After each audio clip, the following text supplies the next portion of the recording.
Hi, I'm Jill, and on today's episode of Artbooking Made Easy, I'm excited to show you some great techniques using the components from the nursery layout keys found on pages 84 and 85 of the booklet.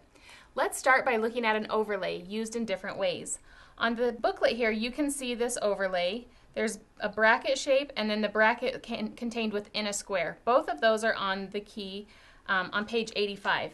And this is what those two overlays look like if you've cut them at 11 inches. You can see they make great frames or bases to a page.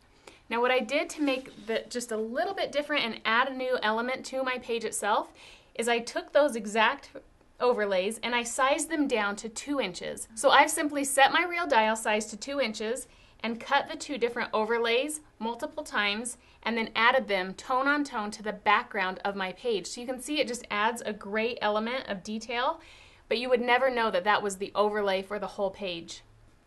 On this layout over here, you can see we've cut the overlay out of Colonial White and then backed it with a Buttercup cardstock.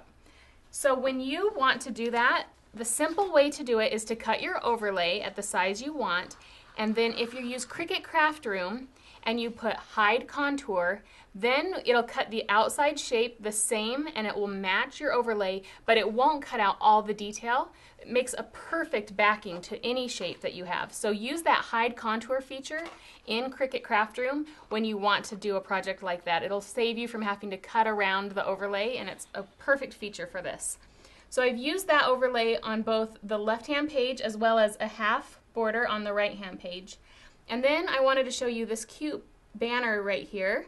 So I've cut that out of craft paper, and then I've basically just taken scraps of colors of paper to put behind the cut shapes on the banner itself to add that dimension and pop. So you can see we've added multiple colors to tie it back into the layout that way.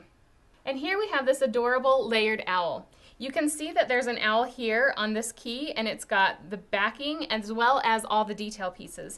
So I've simply cut the base of the owl in the craft paper, and then you can cut your accent pieces out of any color you'd like and just layer it all together.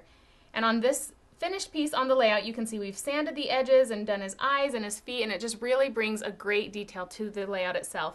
Now another feature when you're looking at a layout specific key is to think outside of making a scrapbook page itself. Maybe you're a card maker or you just love the shapes that live on these keys. Just take them and change them into a card. So here I've used that same overlay, and a fun feature is just by simply notching out the top of the card to keep that shape. And then again, adding that owl, we've also used the overlay from the first layout here that we showed. So combine those elements and you'll see that you can make beautiful projects on 12 by 12 pages as well as your small cards. When you sit down to get creative, look at each element or shape on any key and think of something you can do with it beyond the obvious design. There's already so many images, and when you find unique uses for the shapes, your artwork will be elevated to new heights. For more tips and techniques, subscribe to our YouTube channel, follow us on Facebook, and check back often to JeanetteLinton.com.